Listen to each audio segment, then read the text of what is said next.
Bom dia, boa tarde, boa noite. Esse é mais um NGF Entrevista. Hoje a gente está aqui com o André Ramos, também muito conhecido no mundo nerd pela alcunha de amigo imaginário. Ele é, pra quem não sabe, se você não sabe, nossa, você tá perdendo uma boa parte da sua vida. Ele é participante do Nerdcast, que é isso, Nerdcast, que é um podcast de referência, e um ilustrador de mão cheia de trabalhos de encher os olhos. E hoje ele tá aqui pra falar do trabalho dele como artista, né, como ilustrador, nesse cenário nerd, né, porque na verdade o Andrés ele tem o trabalho que todo nerd gostaria de ter, né, que ele trabalha com fantasia, ele trabalha fazendo mundos de fantasia, isso é lindo, isso é perfeito. Então, falar que realmente é bem gratificante. Nossa, você saiba que você, assim, eu tenho uma inveja branca, a admiração, uma inveja branca muito grande do seu trabalho, que você tem um trabalho assim que todo nerd gostaria de ter. É a criação do mundo de fantasias, com cores. Eu queria começar perguntando pra você, André, que assim, a gente vive num país que não é favorecido pela cultura geral do Brasil. A gente aqui não é favorecido pela essa coisa toda da corrida dos ratos, etc. Qualquer artista aqui no Brasil, ele é muito pouco valorizado. A partir do momento que você fala que você vai trabalhar com arte, o próprio Rodrigo já tentou enveredar para esse caminho, né, Rodrigo? Eu também. Esses caminhos é ótimo. Por esses caminhos porque a gente tenta. Eu já tentei ser artista plástico, etc. E a gente vai tentando e a gente nota que existe um entrave muito grande da sociedade. Muitas vezes começa em casa, né? Mas você diz em relação a preconceito Preconceito geral, assim, no sentido, primeiro, mas você vai trabalhar desenhando? Entendo. E aquela coisa, né? E aquela, não só esse preconceito social, vamos dizer assim, tipo, poxa, mas você vai ser artista, mas também aquele preconceito, poxa, mas isso aí não paga a conta, né? Porque tem muito isso, né? Aquele discurso de papai e mamãe. E você passou muito por isso? Você acha que teve muito entrave nesse seu caminho de querer se tornar ilustrador, porque você, na verdade, nadou contra a maré, né? Cara, é engraçado. Eu sempre senti realmente essa resistência do Brasil, de uma maneira geral, em relação a qualquer tipo de arte, seja música, seja pintura, desenho, enfim, qualquer tipo de arte. Mas particularmente, eu não posso dizer que foi fácil, porque não foi fácil. Mas eu também não sei se eu decidisse ser médico, ou advogado, ou engenheiro, seria mais fácil, entre aspas, ser bem sucedido. Eu acho que no Brasil tem um pouco dessa imagem que as profissões que dão dinheiro é médico, engenheiro, advogado, e eu conheci e conheço algumas pessoas que são dessa profissão e, cara, estão trabalhando pesado, estão correndo atrás, não tá fácil pra ninguém. Não tá fácil pra ninguém. Mas em relação à ilustração, ao desenho, que é a minha área, em casa ninguém nunca olha, não, você vai fazer isso, você vai fazer aquilo. Na verdade, de escolher o que eu gostei como profissão, de ser na vida, e ao mesmo tempo eles me incentivavam, então você quer ser ilustrador, então ok, vai aprender a desenhar direito. Teve incentivo, então, efetivamente, né? Que você teve, assim, realmente uma coisa até, que pra você, mas assim, pra quem olha de fora, é até um pouco anormal, porque normalmente a cultura que se tem normalmente isso por parte de colegas até de profissão, calculo eu. Sim, você deve ter vários amigos que trabalham com isso. Normalmente a visão que os pais têm vai fazer outra coisa, sabe?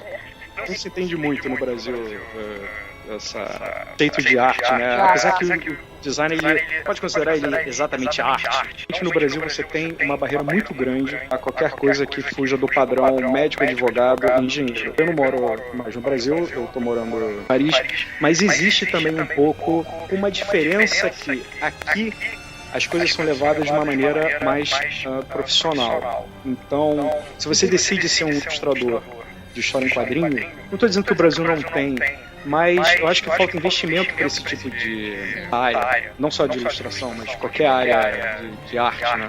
Mas foi difícil, mas eu sempre acreditei que tem que ir até o fim. Mesmo que você mude o percurso, sua vida, depois volte a fazer ilustração, que é o meu caso. Mas eu acho que você tem que perseguir o seu sonho, importa o quê? Porque no final das contas isso é super gratificante. Posso falar isso, eu sou mega feliz. Sofri pra burro muitas vezes, mas sou mega feliz. Não, pois é, eu tava vendo uma das ilustrações que você faz, assim, acho que era Khal Drogo, não tenho certeza não. Pelo menos era uma figura muito parecida com o Khal Drogo. Tava lá, eu realmente adoro o que eu faço. Eu falei, caramba, realmente, né? Tem que adorar, né? Porque, putz, Vila, é realmente um trabalhão lindo, né? Lindo. E essa paixão que você tem por desenho e ilustração tem alguma relação com histórias em quadrinhos, Andrés? Porque grande parte dos nerds que gostam de desenhar começam a se interessar numa profissão que envolva desenhar depois de ter contato com quadrinhos. No seu caso também foi assim? Toda criança que gosta de desenhar, ela automaticamente gosta de história em quadrinho. Ele é o grande responsável por eu ter escolhido a profissão que eu tenho. Bem moleque, comprar os gibis na banca de jornal e tal, e lendo e relendo e me perdendo naquele universo. E o Eduardo, né, Eduardo Spor, ele também lê muito quadrinho. Eu sou amigo do Eduardo já desde a época de escola, a gente lê muito quadrinho, e ele se prendeu mais na escrita, né? Se tornou um autor. E eu ficava encantado com os desenhos, com a forma. Hoje em dia eu continuo lendo, pra mim é literatura, que nem um livro. Eu tenho na minha cabeceira que eu leio qualquer um, e tenho sempre um comics, um bande dessinée, qualquer coisa que eu possa estar me alimentando. Mas o quadrinho foi responsável pela minha escolha profissional, Homem-Aranha, mais os heróis da Marvel, né? Nada contra a DC, mas eu sempre gostei mais dos heróis da Marvel. Eu vou ser polêmico. Eu acho os heróis da DC muito cafona. Não que o Wolverine de colã amarelo seja uma coisa super hype, mas eu achava cafona. Eu achava mais dos personagens que eu conseguia ver que poderiam existir, no caso do Homem-Aranha, sabe? Ele é um moleque fudido lá que fotografava, não tinha dinheiro, não tinha que pagar o aluguel. O Wolverine, um herói, que ninguém gostava dele e tal. Então ele é muita Marvel. Antes disso, obviamente, Maurício de Souza, eu acho que toda criança brasileira... É a base, né, de todo mundo, né? Toda criança brasileira já leu uma Turma da Mônica. Disney eu lia pouco, eu ficava realmente entre Marvel e Mônica, né? Foi a minha base de leitura de quadrinho que me levou para os outros autores no futuro. Isso aí é até um comentário engraçado, que foram duas leituras diferentes, né? Ele acabou a parte da literatura, né? A parte da criação do mundo por meio da escrita, e você foi a parte da criação do mundo por meio da gráfica, né? Visual. E visual. Aí que vem aquela pergunta, né? O que veio primeiro, o ovo ou a galinha? Você é nerd porque você se interessa por esses mundos e você quer criá-los? Ou esses mundos fazem com que você esteja tão imerso naquilo que fica uma coisa meio engraçada se você parar pra pensar? Nerd é aquele cara que vai além das fronteiras do que está sendo entregue e continua querendo saber mais. E ele vai fundo, né? Eu ficava dias e dias lendo e desenhando, imaginando minhas próprias histórias e nesse universo lúdico imaginário. É pau, é pedra, é o fim do caminho.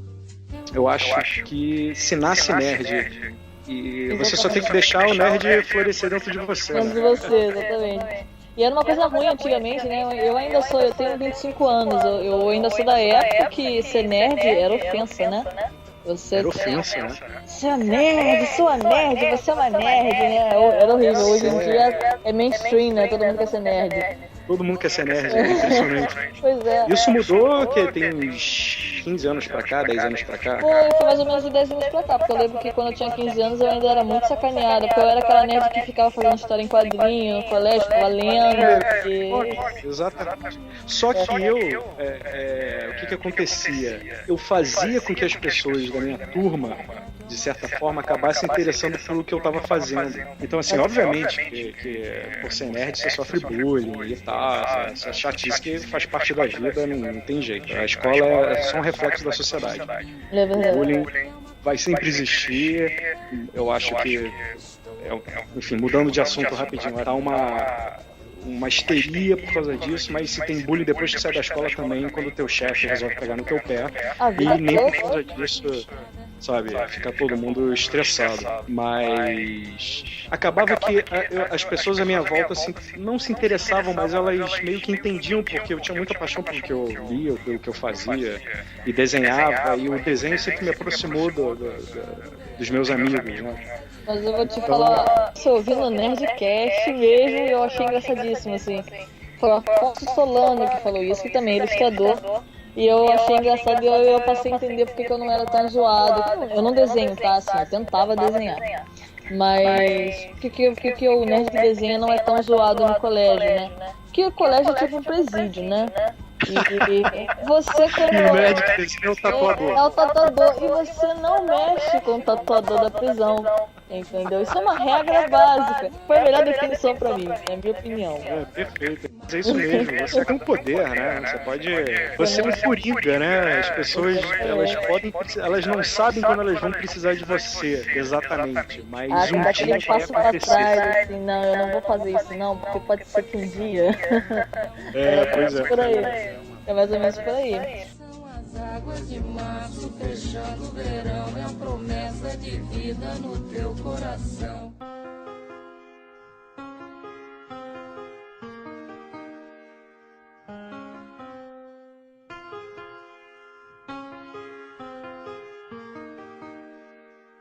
Então, Andrés, você inicialmente teve vontade de trabalhar com desenho com qual finalidade? Desenhar quadrinhos, fazer ilustrações, ou você não tinha um foco exato sobre como você gostaria de empregar esse dom que você tem? Então, Rodrigo, essa acho que é a grande pergunta da minha vida.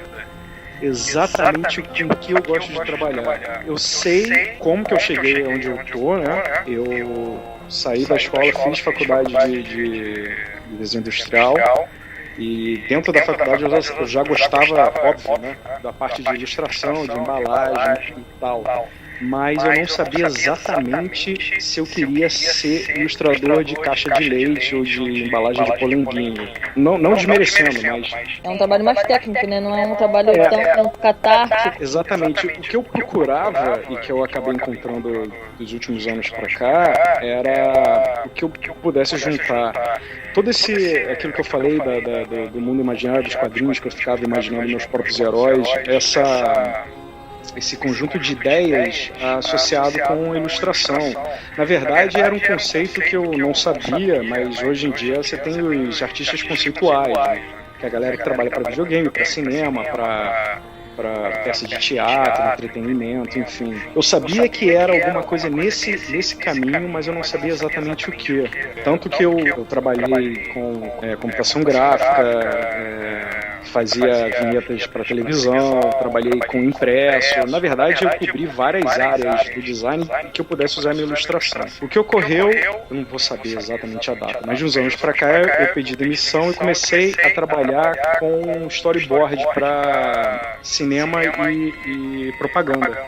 E foi ali, exatamente nesse ponto que eu comecei a definir melhor o que eu queria fazer, que era aliar a ilustração com as minhas ideias. Mesmo não usando as minhas ideias no processo de criar um storyboard, você tem que saber, às vezes, qual é o melhor enquadramento, às vezes o diretor te pergunta a sua opinião, o que você acha sobre uma tomada, e você começa a trabalhar a sua visão sobre aquela cena, sobre o desenho.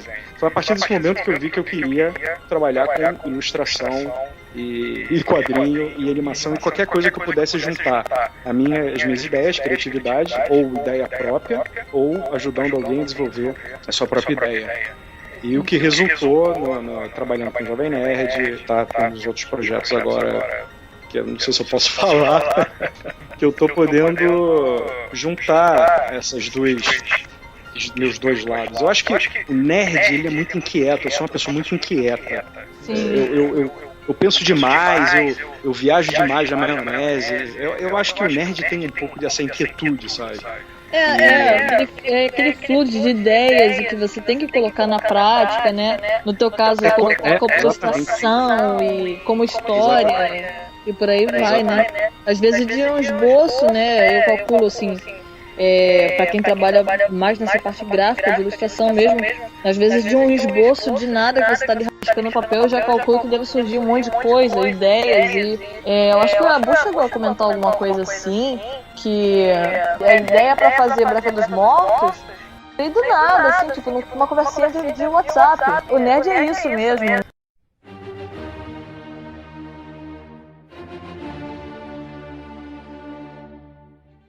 O seu trabalho então, tem uma característica bem onírica, né? Bem fantasia. Muito. Que é uma coisa que eu acho lindo, fantástica. E é muito isso porque você precisa dar asas à sua imaginação. E qual é a melhor forma, né? Você quer colocar isso no mundo que você criou. E às vezes esse mundo que você criou surge de uma centelha, de um pontinho no papel e por aí vai. É um furacão, na verdade aquilo ali é só um grão de areia, né?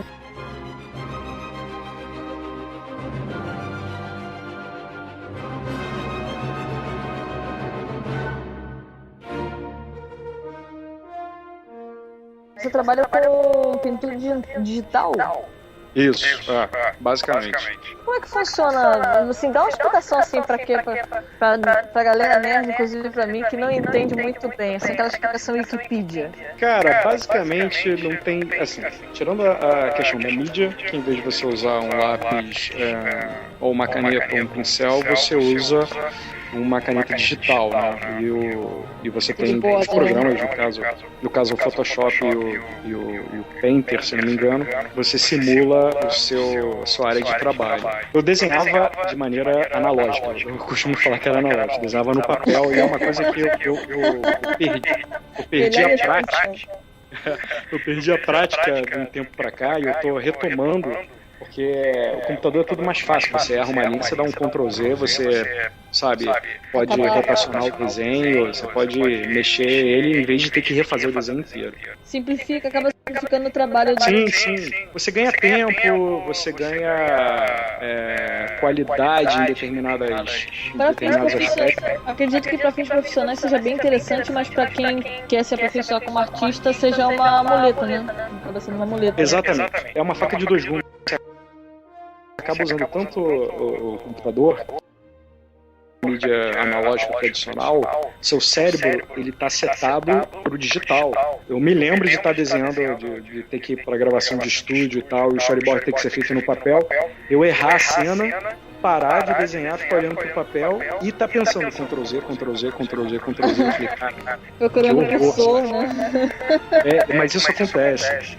Mas basicamente hoje em dia eu trabalho fazendo pintura digital, os próprios o storyboard também, isso é bem mais rápido, uma coisa que você levaria 2 dias, você faz em 12 horas. Então, eu vi uma ilustração de um capacete, eu não sei como é que funciona, tá? Pintura digital, não sei mesmo, você tá falando com uma pessoa leiga. Porque assim, eu faço tudo analogicamente, eu faço, por exemplo, quadra óleo mesmo, pintura óleo, enfim. Que lindo. Eu queria ter espaço pra fazer isso. Tenta um dia que você vai adorar, uma terapia.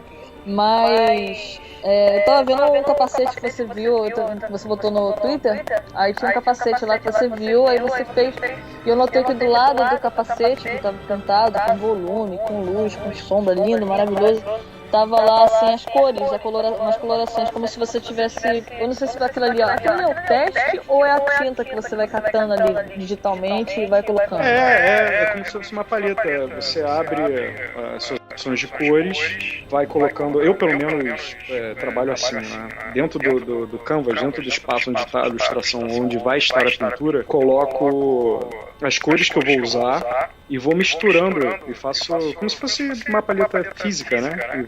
E dou uma misturada nelas e vou testando, vou vendo. Na verdade é uma experimentação. Tem várias técnicas para você chegar ao mesmo resultado. Você pode começar trabalhando em preto e branco, sabe? Você pode fazer a ilustração inteira em preto e branco e depois jogar a cor por cima e depois ir jogando as sombras e tal. Mas como você tinha dito antes, isso acaba virando uma muleta, que facilita o seu trabalho barbaramente. E é ótimo.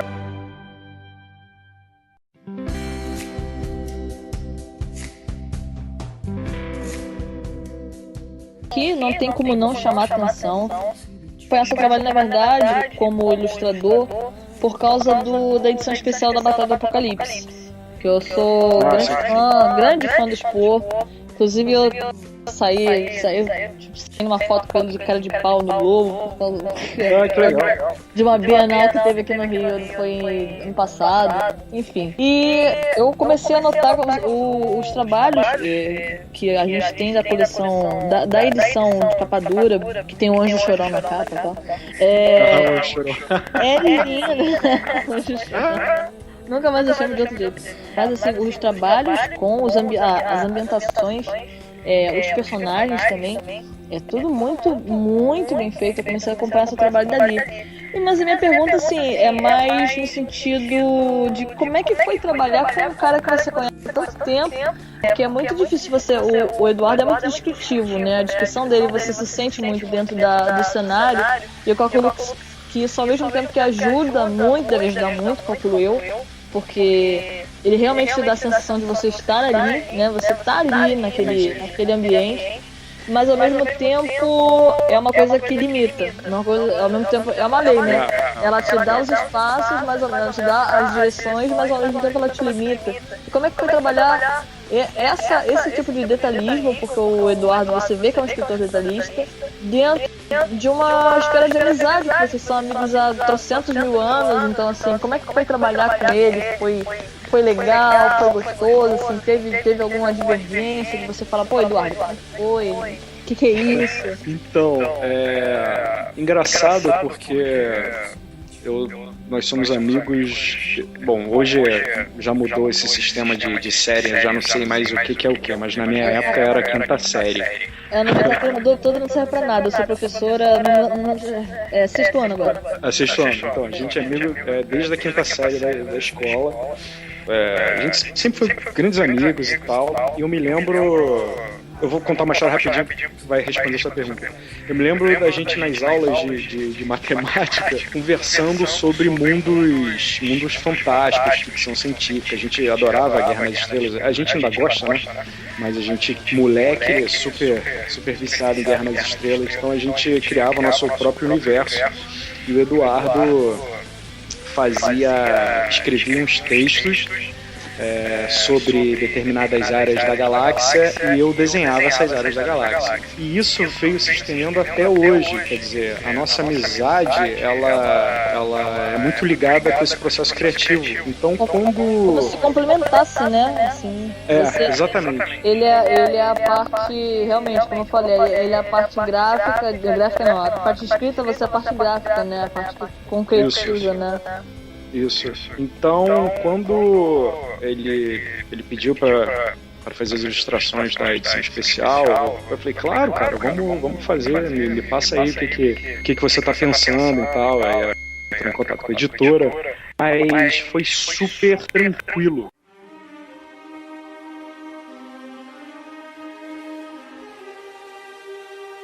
Tinha essa sinergia desde sempre. Eu já entendia como o Eduardo pensava, foi muito natural. Definido o que eu iria fazer, né, o que a gente ia produzir junto, ele acabou usando ideias em outros livros. No caso, eu não sei se você lembra, tem um Rashmarin na edição especial, que é um cara careca. É o Ismael? Que é o Ismael, que acabou virando o Ismael. Que era o teu avatar. Era o teu avatar, não era na página? Pois é. Minha memória é boa, filho. Me amarro no Ismael e tal. Então, mesmo a descrição que o Eduardo dá dos personagens, a ambientação, ela é precisa. Mesmo assim, a gente consegue abrir espaço para que eu faça desenhos, mesmo que eles não entrem ou não sejam usados, ele olha e fala, caraca, isso aqui dá pra gente fazer um novo personagem, dá pra criar uma nova cena, dá pra criar um novo conceito. E era o que eu tava falando antes em relação ao que eu queria trabalhar, que é juntar a técnica de ilustração com a criatividade, né? Não só obedecer, fazer um desenho técnico, fazer parte. Então, assim, foi super tranquilo trabalhar com o Eduardo. O Eduardo, ele é não é porque ele é meu amigo, mas ele é um profissional, assim, exemplar. Ele é super metódico, responsável. E a gente fez o trabalho da Batalha do Apocalipse e não paramos mais. E depois aí entrou o Filhos do Éden também, que você mexeu, os personagens eu vi lá, também só foram feitos por você, né? Quer dizer, mas sem Deus, eu no filho do Éden, né?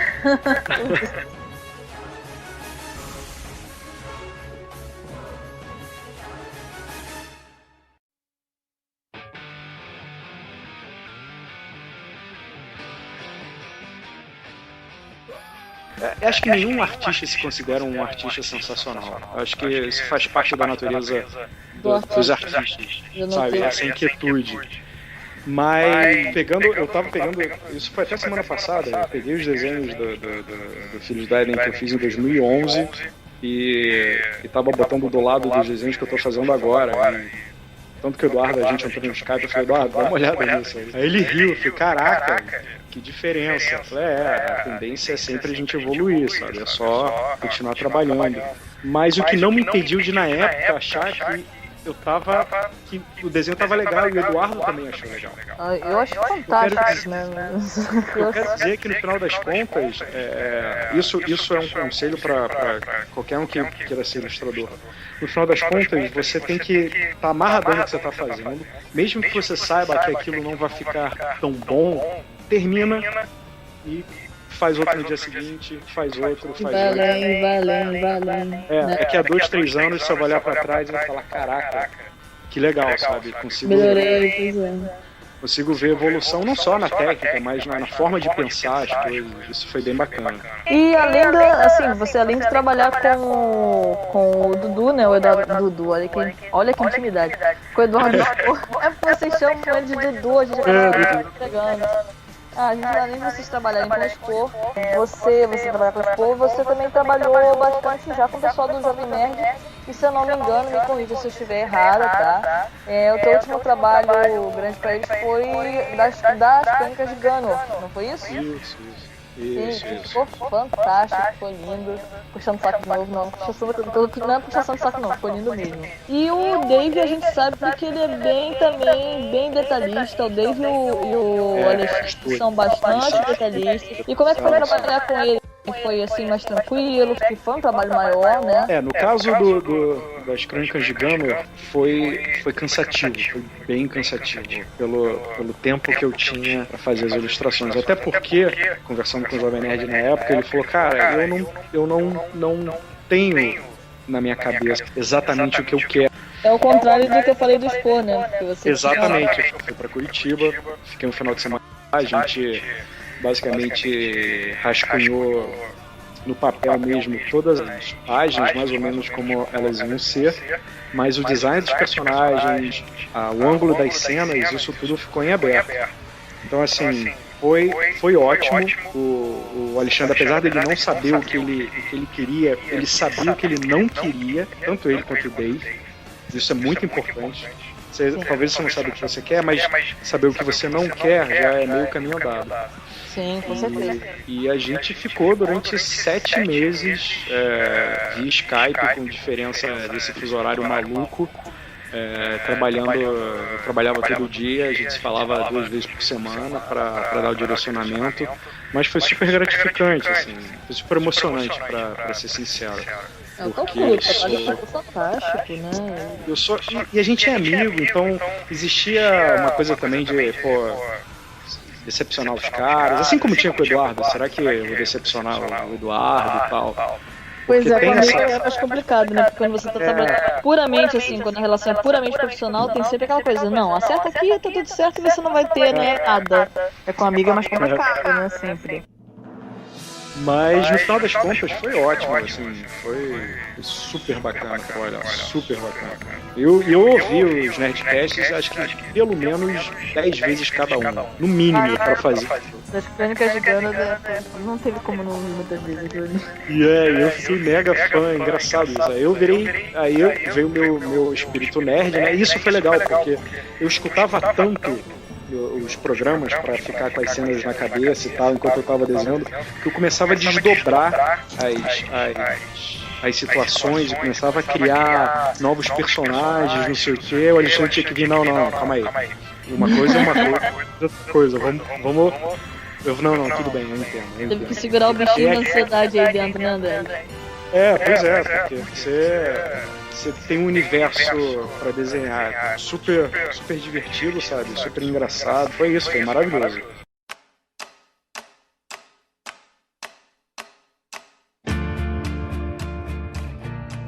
A gente sabe que você fez o storyboard dos Mercenários, né? Inclusive o Rex trabalhou na figuração lá. De elástico, né? De elástico. Foi na beira dele. Só um adendo. Você sabe que quando a gente foi no cinema assistir pela primeira vez o X-Men, foi uma cabeçada. Acho que tava eu, Afonso 3D, Blue Hand, acho que o Azaghal tava, o Jovem Nerd. Acho que estavam todos os nerds, acho que o Rex tava também, o Eduardo. Tinha acho que pelo menos umas 20, 30 pessoas.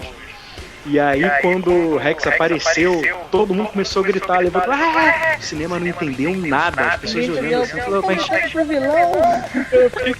E ele aparece 2 vezes, né? Acho que tem 2 ceninhas rápidas, assim. Tem um que é um close na cara dele. É, um close. Um close, assim, tipo... Mas aí como é que foi trabalhar com storyboard? Você teve algum contato assim com o Sly maior? Como você foi chamado? Então, na época que eu trabalhava com storyboard, eu fazia storyboard para as agências do Rio, né, do Brasil. Inspiração, Hungerman, O2, Margarida Filmes, assim, uma cacetada, mas o Stallone ele fez contato com a O2 e a O2 foi a produtora aqui no Brasil que preparou tudo para eles poderem vir filmar. Então, como eu já fazia os storyboards para os diretores da O2, eles já tinham o meu nome e a galera lá do X-Pangle pediu um storyboard para um dia tal que eles estavam precisando refazer uma cena que é logo a primeira cena do filme, quando eles invadem um navio dos piratas lá dos somalianos, da galera que sequestrou. E aí precisava redesenhar aquela sequência porque eles estavam, se não me engano, com problema de orçamento. Uma coisa que o pessoal não sabe, cinema dá um trabalho dos infernos. É uma trabalheira, porque tem todas as variáveis para dar errado numa cena, sabe? É quando você vai fazer cinema. Então, você precisa se preparar muito bem. No caso do storyboard, ele te protege de vários problemas no futuro. Então, eles me chamaram, eu acho que eu fui pro Sofitel, que é um hotel ali no final de Copacabana. E fui de manhã e passei a manhã com o segundo diretor, que o primeiro diretor era o Stallone, tinha um segundo diretor que ia fazer cenas independentes. Não cheguei a falar com o Stallone, nem apertar a mão dele como o Azaghal fez, mas eu ouvia ele pelo... Que tá lá no Twitter dele até hoje, aquela foto. A fotinha. Mas eu ouvi ele falar pelo celular do outro diretor lá, dizendo quais são as diretrizes, o que tinha que fazer, não sei o que e tal. Eu fiquei super nervoso na época, sabe, caraca, como é que eu vou fazer storyboard pra essa galera? Mas no final das contas, não é nenhum bicho de 7 cabeças, você desmistifica muito dessa impressão que a gente tem da Europa e dos Estados Unidos, de achar que eles são melhores do que a gente. A gente tem um pouco dessa mentalidade, mas no final das contas, cara, foi ótimo comer de graça lá. Tomei uma cerveja. Vi o meia dúzia de explosões. Deu pra zoar o Rex vestidinho de soldadinho. Foi uma experiência bacaníssima, né? Foi. Eu preferia sempre fazer storyboard pra filme, pra longa-metragem, do que pra comercial. Porque longa você tem mais tempo pra trabalhar e você não precisa refinar tanto o traço, porque você não vai apresentar para o cliente, né? É o diretor do seu lado tentando organizar as ideias e o plano de filmagem dele. Então é um desenho mais fluido, mais compromissado. É obviamente que qualquer pessoa tem que olhar e entender, mas é menos, entre aspas, chato do que um storyboard de propaganda.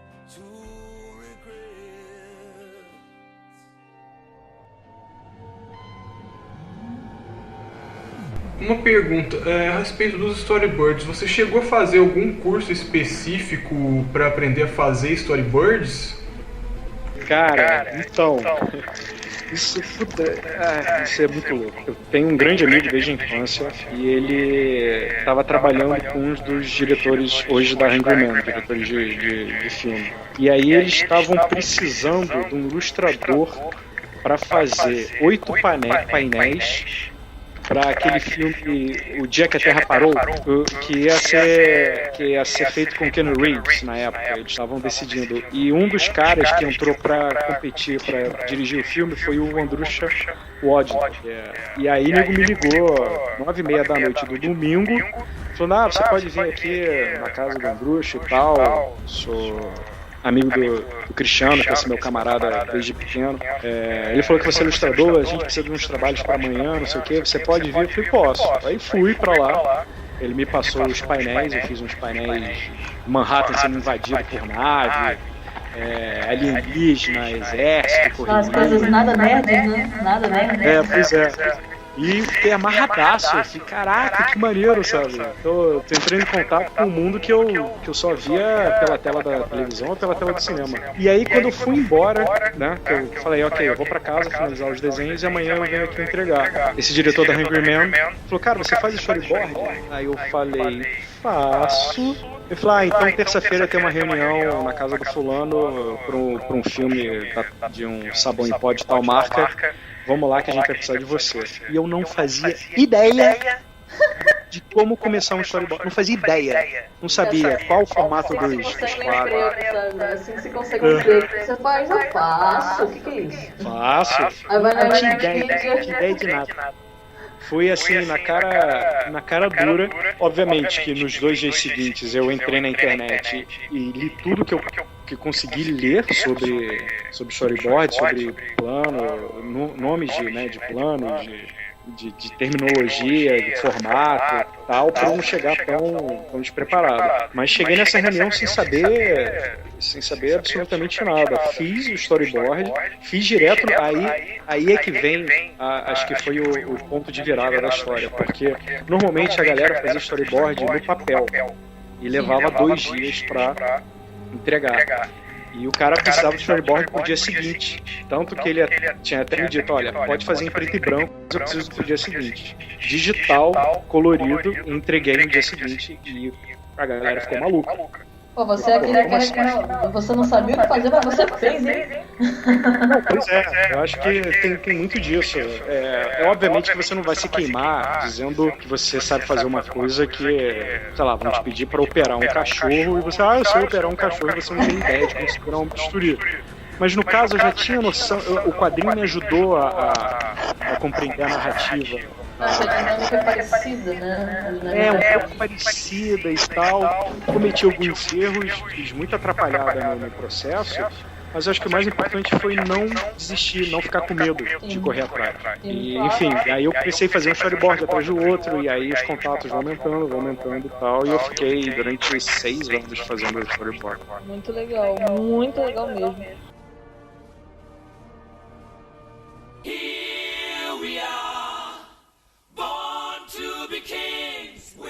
Agora uma última perguntinha pra terminar. De onde vem esse apelido Amigo Imaginário? Eu sempre tive curiosidade de perguntar isso, cara. Eu quase perguntei pelo Twitter outro dia. Assim, o Jovem Nerd, ele dá uma versão que eu esqueci agora, não tô zoando, eu esqueci minha versão, mas eu tenho a minha versão que é de como eu percebi que eles estavam me chamando de Amigo Imaginário. O que acontecia?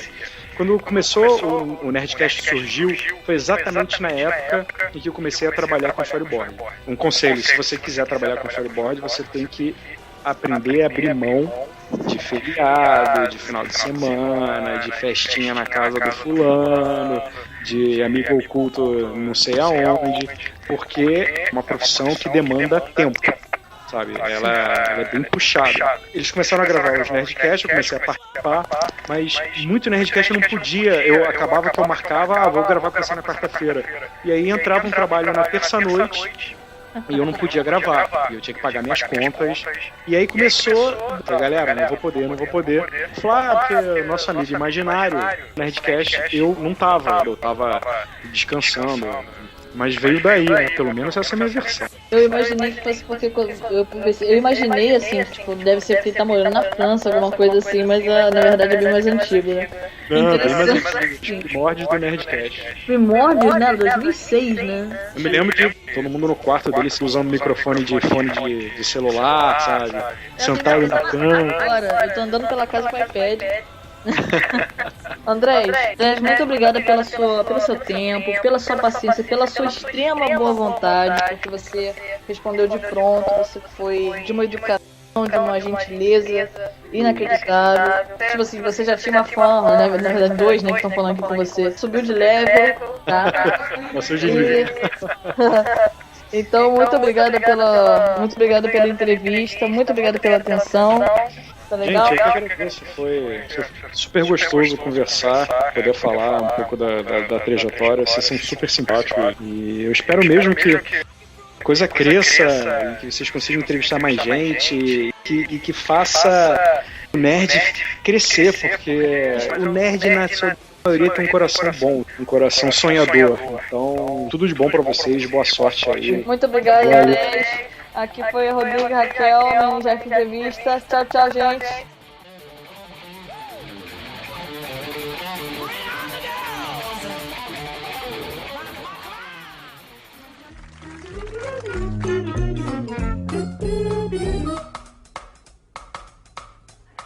Esse foi mais um Nerdcast Entrevista. Nerdcast, olha isso.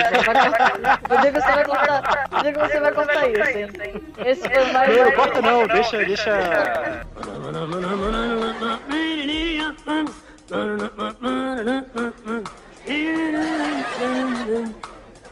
Yeah.